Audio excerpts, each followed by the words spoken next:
Hello student. आज हम कक्षा 10 के पद्य खंड के सूरदास द्वारा रचित पद्य नामक पाठ का अध्ययन करेंगे। तो आइए चलते हैं, इसमें देखते हैं कि पहले पद में सूरदास जी ने क्या कहा है।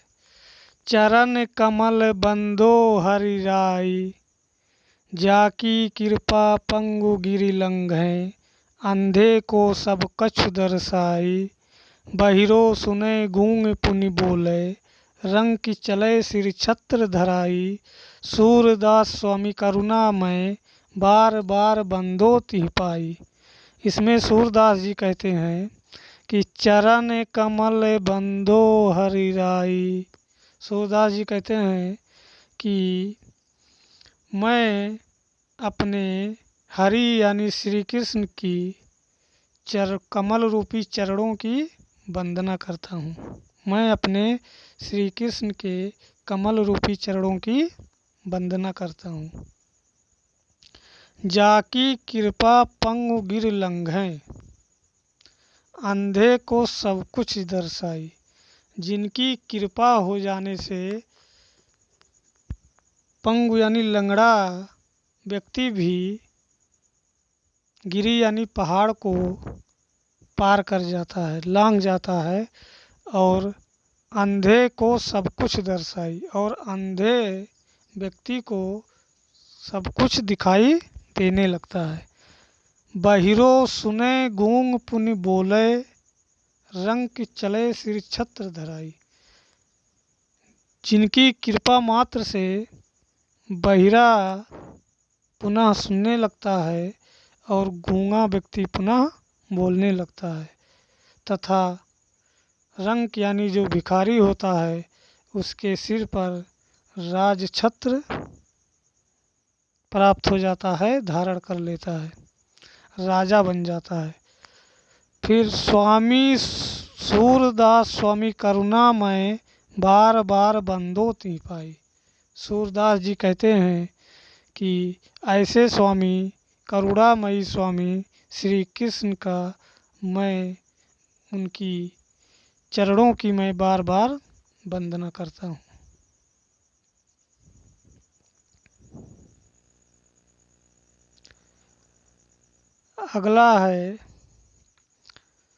अगला पद इनका है कि अविगत गति कछु कहत न आवे, ज्यों गूंगे मीठे फल को रस, अंतर्गत ही भावें, परम स्वाद सबही सुनिरंतर, अमित तोष उपजावें, मन बानी को अगम अगोचर, सो जाने जो पावे, रूप रेख गुण जात जुगत बिनु, निरालंब कित धावें, सब विधि अगम विचारहि तातय, सूर सगुन पद गावें।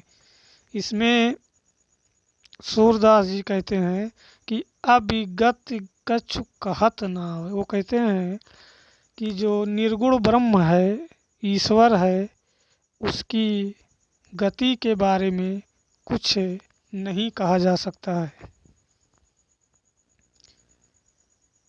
कुछ नहीं कहा जा सकता। अविगत कछु कहत ना हो यानी निर्गुण ब्रह्म ईश्वर के बारे में कुछ भी कहा नहीं जा सकता है, क्योंकि ज्यों गूंगे मीठे फल को, जैसे एक गूंगा व्यक्ति मीठे फल को खा करके उसके रस को अंतर्गत ही भावे, अपने मन ही मन में जानता है, परम स्वाद सबही सुनिरंतर, वह उसका परम स्वाद श्रेष्ठ स्वाद अब निरंतर अमित तोष उपजावे, निरंतर उसके अंदर ही अंदर उसे संतोष देता है, उपजाता है, निरंतर उसके अंदर ही अंदर उसे प्राप्त होता है। मन बानी को अगम अगोचर, सो जाने जो पावे। मन से वाणी से, मन और वाणी से वो अगम और अगोचर है। अगम यानी जहाँ जाना दुर्लभ हो, कठिन हो। अगोचर जो दिखाई ना देता हो। तो मन वाणी से वो अगम और अगोचर हैं, लेकिन सो जाने जो पावे, जो जानता है वो उनको पाता है। किसको?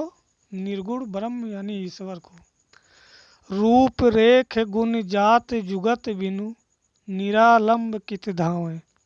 रूप रेख गुण जात जुगत बिनु, ना उसका कोई रूप है, ना उसका कोई रेखा है, ना उसके कोई गुण है, ना उसकी कोई जाति है, और जुगत मतलब ना उसके कोई मंत्र है।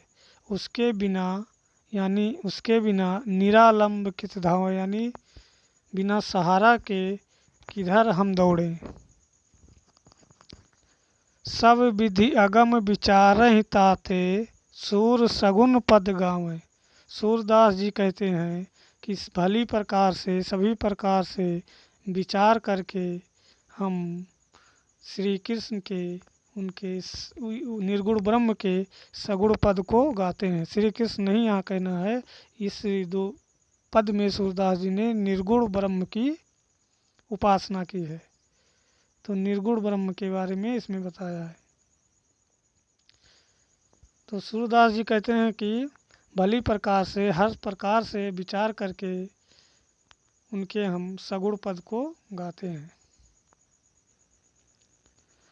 अगला पद है सूरदास का, किलकत कान घुटुरुअन आवत, मणिमय कनक नंद कै आंगन, बिंब पकड़िबै धावत। कबहू निरख हरि आपु छाह को, करिसो पकड़न चाहत। किलक हसत राजत दोय दतिया, पुण्य पुण्य तिहि अवगाहत। कनक भूमि पर कर पग छाया, यह उपमा इक राजत। करि करि प्रतिपद प्रति मन वसुधा, कमल बैठकी साजत। बाल दशा सुख निरख जसोदा, पुनि पुनि नंद बुलावत।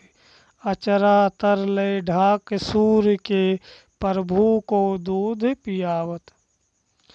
इसमें सूरदास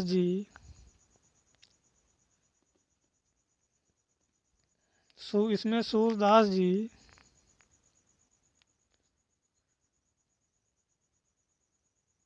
गोकुल का, वहाँ पे नंद जी का, श्री कृष्ण के बाल रूप का वर्णन करते हैं। इसमें श्री कृष्ण जो है, श्री कृष्ण के बाल रूप का वर्णन करते हुए कहते हैं कि किलकत कान घुटरुअन आवत। जो श्री कृष्ण हैं वो किलकारी मारते हुए घुटनों के बल आते हैं। मणिमय कनक नंद कै आंगन, मणिमय कनक नंद कै आंगन, बिंब पकड़िबै धावत। मणिमय कनक मणियों से युक्त, मणियों और सोने से युक्त नंद जी का आंगन है। उसमें श्री कृष्ण जी घुटनों के बल चलते हैं, आते हैं। तो बिंब पकड़िबै धावत, अपने परछाई को उसमें देख करके पकड़ने के लिए दौड़ते हैं। कबहू निरख हर आप छाह को, करिसो पकड़न चाहत। कभी श्री कृष्ण जो हैं वो अपने परछाई को देखते हैं। कबहू निरख हरि आप छाह को, कभी वो अपने परछाई को देखते हैं और करिसो पकड़न चाहत, और अपने हाथों से उसको पकड़ना चाहते हैं। किलक हसत राजत दोय दतिया, पुण्य पुण्य तिहि अवगाहत। जब वो किलकारी मारकर हंसते हैं तो उनके जो दांत हैं वो चांदी की तरह चमकते हुए दिखाई देते हैं। और पुण्य पुण्य तिहि अवगाहत, और बार बार वो अपने परछाई को पकड़ना चाहते हैं वही क्रिया बार बार करते हैं। अवगाहत मतलब बार बार वही कार्य करते हैं। कनक भूमि पर कर पग छाया, यह उपमा इक राजत। कनक भूमि, सोने की भूमि पर उनके जो कर हैं, हाथ पैर की छाया ऐसे सुशोभित हो रही है। यह उपमा एक राजत, उसमें कनक भूमि पर, सोने की भूमि पर उनकी जो हाथ पैर की छाया है वो बहुत ही सुशोभित हो रही है। करि कर प्रतिपद प्रतिमन वसुधा, कड़ कड़ में प्रतिपद, पग पग पर, प्रतिमण में और उनकी मड़ियों से जटित जो वसुधा है उस पर ऐसा लगता है कि वो श्री कृष्ण के लिए कमल का आसन बना हो। किसका आसन बना हो? उनको बैठने के लिए कमल का आसन बना हो। जो नंद जी का आंगन है वो उसके कड़ कड़ में, पग पग पर वो मड़ियों से युक्त है वसुधा। वो वसुधा ऐसी लग रही है कि श्री कृष्ण को बैठने के लिए कमल का आसन बना हो। तो बाल दशा सुख निरख जसोदा, पुण्य पुण्य नंद बुलावत। इस बाल दशा को सुख पा करके, देख करके, निरख करके जसोदा जी, जो यशोदा माता हैं, वो बार बार नंद जी को बुलाती हैं, कहती हैं आकर के तुम भी देख लो। अचरा तर लय ढाक सूर के प्रभु को दूध पियावत। और सूरदास जी कहते हैं कि जो यशोदा माता हैं वो अपने आंचल के नीचे छुपा करके, ढक करके श्री कृष्ण जी को, हमारे प्रभु श्री कृष्ण को दूध को पिलाती हैं। तो जिस तरह से हम इसमें इसका व्याख्या कर रहे हैं उसी तरह आप लोगों को लिखना भी है। और जितने लाइन का अंडरलाइन किया हुआ होता है, जितना पूछता है उतना ही आप लोगों को लिखना है। बस क्या है कि आगे आप लोगों को अगर बीच में से लाइन पूछ लिया तो आगे आप लोगों को कुछ एक दो लाइन जोड़ना पड़ेगा अपने मन से। जैसे जोड़ना पड़ेगा कि सूरदास जी कहते हैं, या सूरदास श्री कृष्ण के बाल लीला का वर्णन करते हुए कहते हैं, फिर आगे जो अंडरलाइन दिया होता है उसका आपको लिखना रहेगा। अगले पद में सूरदास जी कहते हैं कि मैं अपनी सब गाय चरई हूँ, प्रात होत बलकै संग जई हूँ, तेरे कहे न रही हूँ। ग्वाल बाल गाइन के भीतर नैकहूँ डर नहीं लागत, आज न सोओ नंद दुहाई रैन रहोगो जागत। और ग्वाल सब गाय चरई हैं, मैं घर बैठो रहो, सूर श्याम तुम सोई रहो, अब प्रात जान मैं दई हूँ। इसमें सूरदास जी कहते हैं, माता यशोदा और श्री कृष्ण का वर्णन करते हुए सूरदास जी कहते हैं कि श्री कृष्ण अपनी माता यशोदा से कहते हैं कि मैं अपनी सब गाय चरई हूँ, मैं भी अपने सभी गायों को चराने जाऊंगा।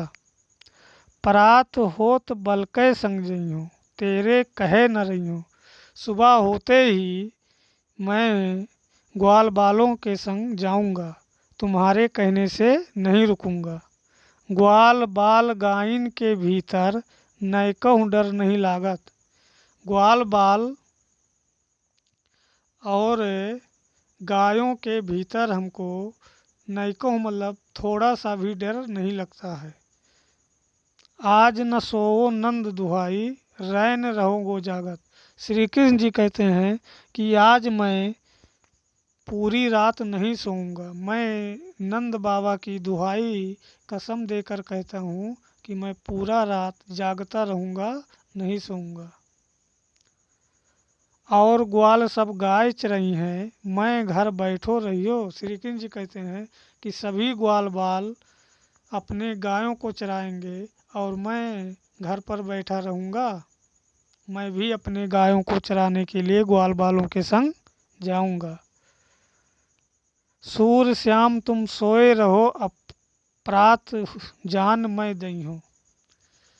सूरदास जी कहते हैं कि तब यशोदा माता कहती हैं श्री कृष्ण जी को कि तुम सो जाओ, अब तुम सो जाओ, सुबह जब होगा तो मैं तुम्हें सुबह सुबह जगा दूंगी और तुम गाय चराने के लिए ग्वाल बालों के संग चले जाना। अगला पद है सूरदास का, मैया हो न चरइहों गाय, सिगरे ग्वाल घिरावत मोसो, मेरे पाँव पिराए। जो न पत्याह पूछ बलदाहू, अपनी सौंह दिवाए। यह सुन माई जसोदा ग्वालिन, गारी देती रिसाए। मैं पठवती अपने लड़िका को, आवे मन बहराए। सूर श्याम मेरो अति बालक, मारत ताहि रिंगाए। इसमें सूरदास जी श्री कृष्ण का वर्णन करते हुए कहते हैं कि श्री कृष्ण जब गायों को चराने जाते हैं तो उन्हें सब लोग परेशान कर देते हैं ग्वाल बाल। तब फिर वो वापस जब आते हैं तो अपनी माता से कहते हैं कि मैया हो न चरइहों गाय। हे माता जी, मैं अब गाय नहीं चराने जाऊंगा, क्योंकि सिगरे ग्वाल घिरावत मोसो, मेरे पाँव पिराए। सारे ग्वाल बाल मुझे इधर से उधर दौड़ाते हैं और मेरे पैर दर्द करने लगते हैं। जौ न पत्याह पूछ बलदाहू, अपनी सौंह दिवाए। यदि तुमको विश्वास नहीं, पत्याह मतलब होता है विश्वास, यदि तुमको विश्वास नहीं होता है तो बलदाऊ भैया यानी बलराम भैया से पूछ लो अपनी कसम दे करके। यह सुन माई जसोदा ग्वालिन, गारी देत रिसाए। यह सुन करके माता यशोदा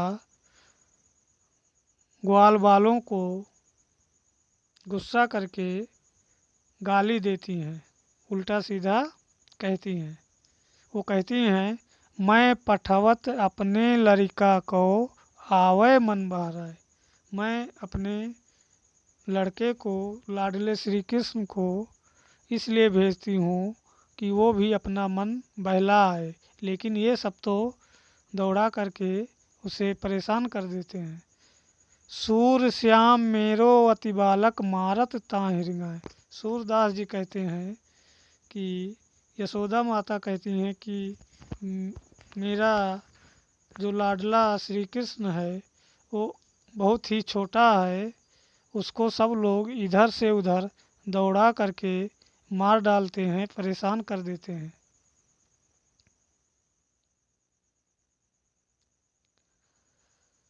अगला पद है सूरदास का, सखीरी मुरली लीजे चोर, जिन गोपाल कीन्हे अपने बस, प्रीत सबन की तोर।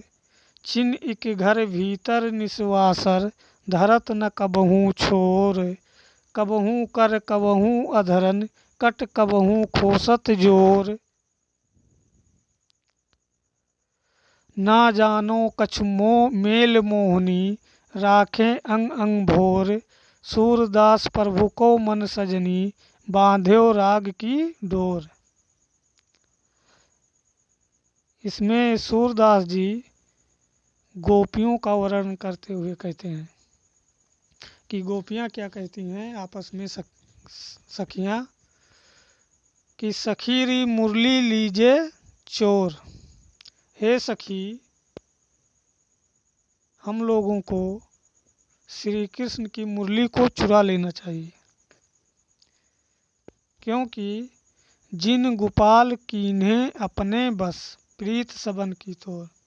क्योंकि उसने हमारे गोपाल श्री कृष्ण को अपने बस में कर लिया है हम सबके प्रीत को तोड़ करके। छिन इक घर भीतर निस्वासर धरत न कबहूँ छोर। एक क्षण भी घर में भीतर रात और दिन उसको वो कभी भी अलग नहीं रखते हैं छोड़ करके। कबहूँ कर कबहूँ अधरन कट कबहूँ खोसत जोर। कभी हाथ में लिए रहते हैं, कभी होठों पर रखे रहते हैं, और कट कबहूँ मतलब कभी कमर में खोसे रहते हैं। उसको एक क्षण भी अपने से अलग नहीं रखते हैं। ना जानो कछु मेल मोहनी राखे अंग अंग भोर। ना जाने ऐसा कौन सा मेल मोहनी उसमें है, ऐसा कौन सा मंत्र मार दिया है मुरली ने श्री कृष्ण को कि उसको हमेशा अपने साथ लिए फिरते हैं, अपने अंग अंग में लगाए रहते हैं। सूरदास प्रभु को मन सजनी बाध्यो राग की डोर। सूरदास जी कहते हैं कि श्री कृष्ण को उस मुरली से ऐसा प्रेम हो गया है जैसे बाध्यो राग की डोर, जैसे प्रेम का धागा बंधा होता है, उसी प्रकार से वो मुरली के साथ प्रेम करने लगे हैं और हम लोगों का प्रीत वो तोड़ दिए हैं। इसलिए हम लोगों को मुरली चुरा लेनी चाहिए। अगला पद है सूरदास का। ऊधो मोहि बर्ज बिसरत नाही, वृंदावन गोकुल वन उपवन, सघन कुंज की छाही। प्रात समय माता जसुमत अरु नंद देख सुख पावत, माखन रोटी दह्यो सजायो अति हित साथ खवावत। गोपी ग्वाल बाल संग खेलत, सब दिन हसत सिरात। सूरदास धन धन व्रजवासी, जिनसो हित जदु तात। इसमें सूरदास जी श्री कृष्ण का वर्णन, जब वो लोगों का उद्धार करने के लिए मथुरा चले जाते हैं, तब का ये वर्णन इसमें सूरदास जी ने किया है। वो कहते हैं इसमें कि ऊधो मोहि बर्ज बिसरत नाहि। सूरदास जी कहते हैं कि श्री कृष्ण जी ऊधो से कहते हैं कि हे ऊधो, मुझे बर्ज नहीं भूलता है, मुझे बर्ज नहीं भूलता है। वृंदावन गोकुल वन उपवन, सघन कुंज की छाएं। वृंदावन जो गोकुल है, उसके जो वन हैं, उपवन हैं, और वहाँ की जो सघन कुंज की छाँ है, वो हमें नहीं भूलता है। और प्रात समय माता जसुमत अरुनंद देख सुख पावत। सुबह होते ही माता यशोदा और नंद जी हमें देख करके सुख प्राप्त करते थे। माखन रोटी दह्यो सजायो अति हित साथ खवावत। और वो माता यशोदा और नंद जी हमें माखन रोटी दही सजा करके अतिहित यानी बड़े प्रेम से अपने साथ खिलाते थे। गोपी ग्वाल बाल संग खेलत, सब दिन हसत सिरात। और गोपियों के और ग्वाल बालों के संग खेलते हुए हमारा पूरा दिन ख़त्म होता था। सिरात का मतलब होता है ख़त्म होना। हमारा पूरा दिन हंसते खेलते ख़त्म होता था। सूरदास धन धन व्रजवासी, जिनसो हित जदुतात। सूरदास जी कहते हैं कि ऐसे व्रजवासी धन्य हैं जिनके हितकारी जदुतात यानी यशोदा के पुत्र श्री कृष्ण हैं। जदु यानी नंद जी के पुत्र श्री कृष्ण हैं।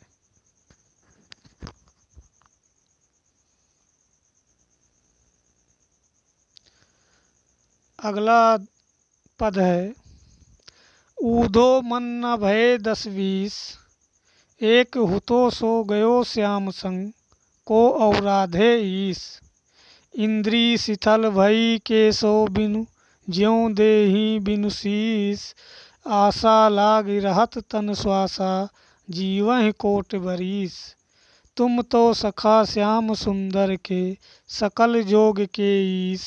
सूर हमारे नंद नंदन बिनु, और नहीं जगदीश। इसमें सूरदास जी कहते हैं कि जब श्री कृष्ण मथुरा चले जाते हैं तो उद्धव जी गोपियों को समझाने के लिए आते हैं। तो सभी गोपियाँ उद्धव से कहती हैं, तो क्या कहती हैं इसमें कि उद्धव मन न भये 10-20। हे उद्धव, हमारे मन 10-20 नहीं है। एक हुतो सो गयो श्याम संग, को औराधे ईस। एक मन था, वो भी श्याम के संग चला गया।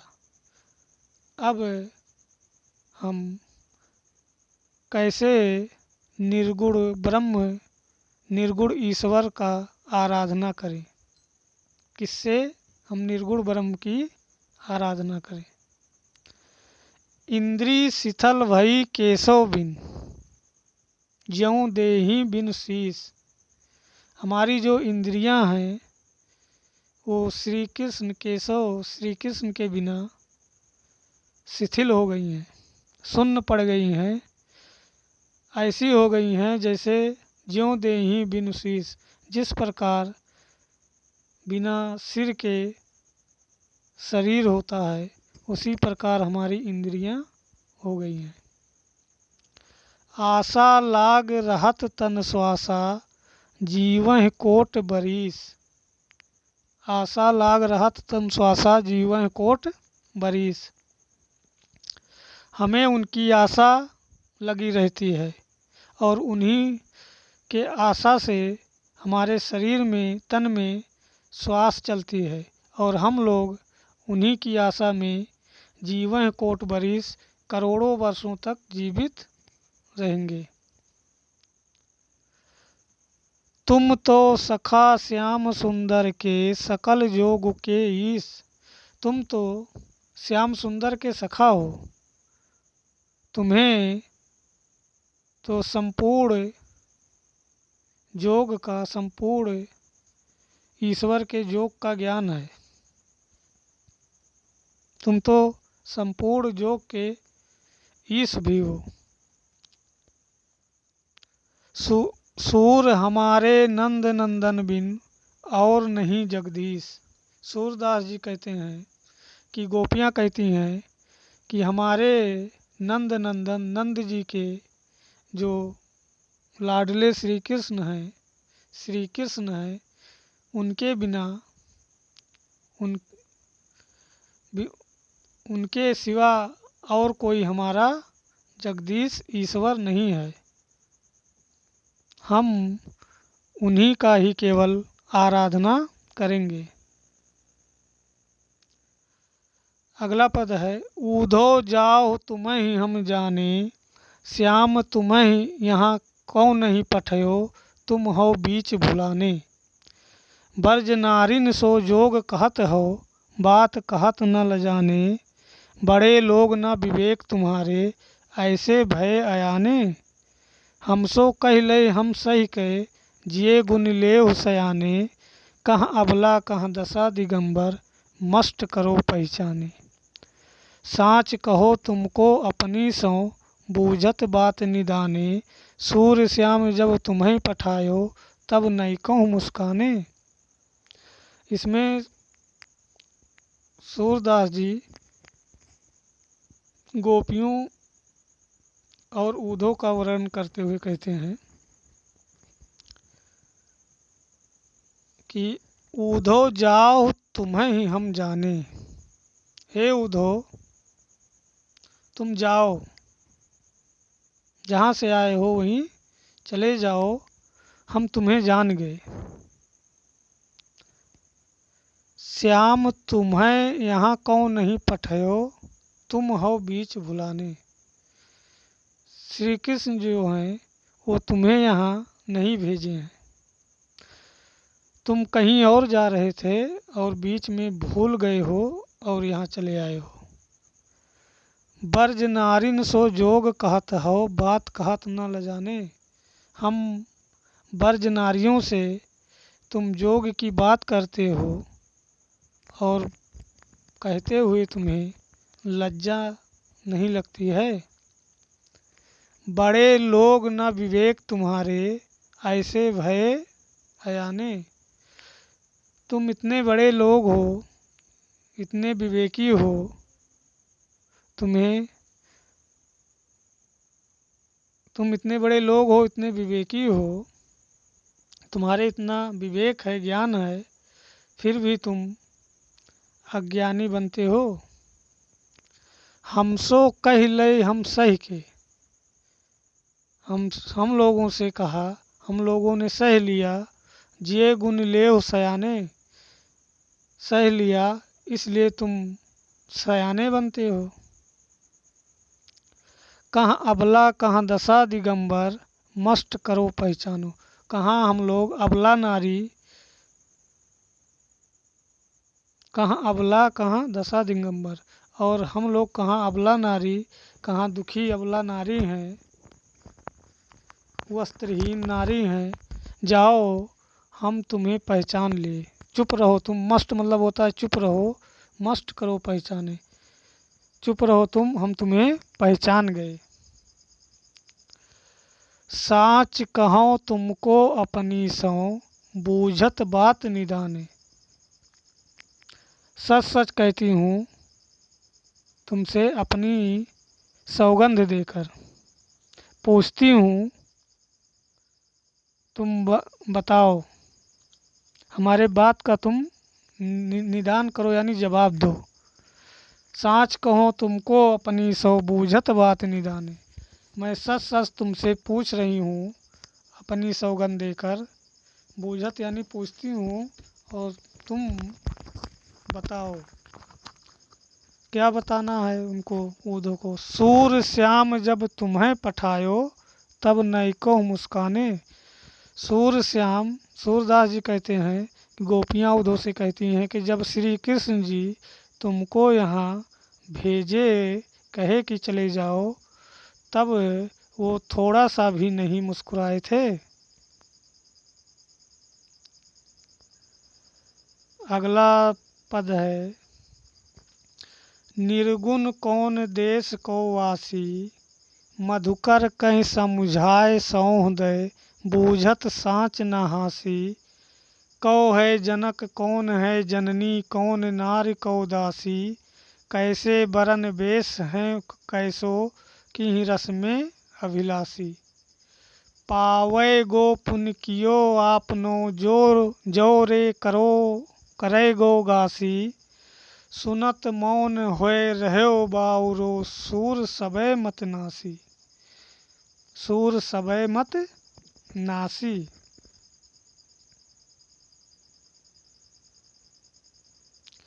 इसमें उद्धव जी जब गोपियों को समझाने जाते हैं कि तुम लोग अब श्री कृष्ण को भूल जाओ और निर्गुण ब्रह्म की उपासना करो, तब गोपियाँ कहती हैं, इसमें गोपियों का इसमें भी वर्णन है।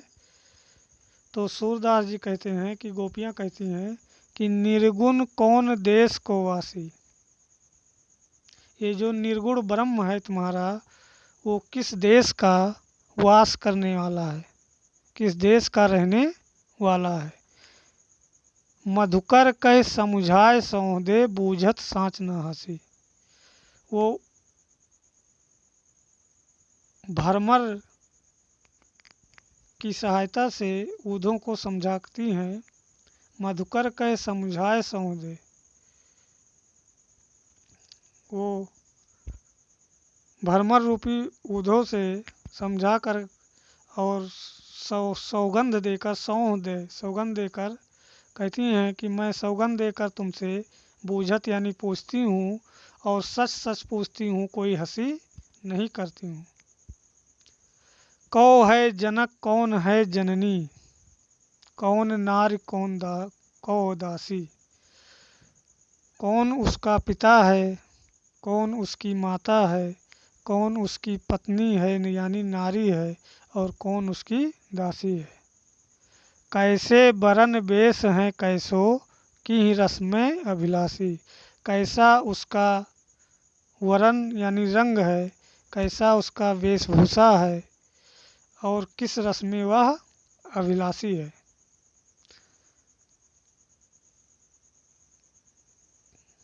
किस आनंद का वह अभिलाषी है। रस मतलब रस और रस मतलब आनंद होता है। किस रस में वो आनंदित होते हैं।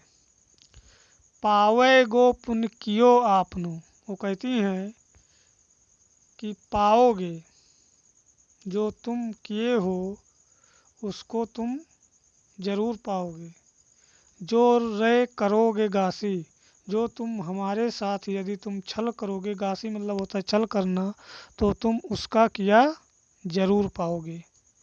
सुनत मौन होए रहो बावरे, सूर सबे मतनासी। सूरदास जी कहते हैं कि जो ऊधों हैं वो बावला होकर, व्याकुल होकर, एकदम मौन होकर गोपियों की बातों को सुन रहे हैं। और सभी गोपियों की, ऐसा लगता है कि सभी गोपियों की जो मति है, बुद्धि है, वो नष्ट हो गई है, भ्रष्ट हो गई है। अगला पद है, अगला पद है इसमें माता यशोदा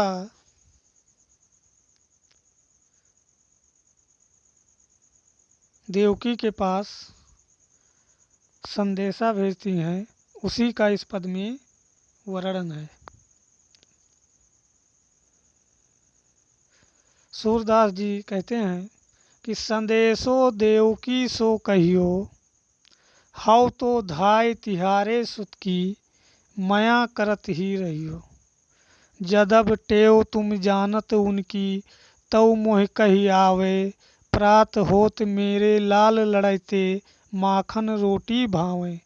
तेल उबटनो अरु तातो जल, ताहि देख भज जाते, जोई जोई मांगत सोय सोय देती, कर्म कर्म करकै नहाते। सूर पथिक सुन मोहि रैन दिन, बढ़यो रहत उर सोच, मेरो अलक लड़ैतो मोहन, होइहों रहत संकोच। इसमें सूरदास जी कहते हैं जब श्री कृष्ण जी मथुरा चले जाते हैं तो यशोदा माता को चिंता रहती है, तो यशोदा माता जो राहगीर जाते हैं उनसे कहती हैं कि संदेशो देवकी सो कहियो, मेरा संदेशा तुम जा कर के देवकी से कह देना। क्या कह देना कि हाँ तो धाय तिहारे सुत की, कि जो यशोदा माता हैं वो तो तुम्हारे पुत्र की धाई हैं, केवल देखभाल करने वाली हैं, धाई हैं। माया करत ही रहियो, फिर भी तुम उसकी दया करते रहिएगा, उस पर दया करते रहिएगा। जदप टेव तुम जानत उनकी, यद्यप, टेव मतलब होता है आदत, यद्यप तुम उनकी आदत को जानती हो, तव मोय कही आवे, फिर भी मैं तुमसे कहती हूँ, फिर भी मैं तुमसे कहती हूँ। प्रात होत मेरे लाल लड़ैते, प्रात होत यानी सुबह होते ही मेरे लाल लड़ैते, जो मेरे श्री कृष्ण जी हैं, नटखट श्री कृष्ण जी, माखन रोटी भावे, उनको माखन रोटी ही भाता है, अच्छा लगता है। तेल उबटनो अरु तातो जल, ताहि देख भज जाते। तेल उबटन और तातो यानी गरम जल, तातो जल यानी गरम जल। तेल उबटन, उबटन मतलब होता है बुकवा। तेल उबटन और गरम जल, ताहि देख भज जाते, उसको देख करके वो भाग जाते थे। जोई जोई मांगत सोय सोय देत, जोई जोई मांगत सोय सोय देती, कर्म कर्म करके नहाते।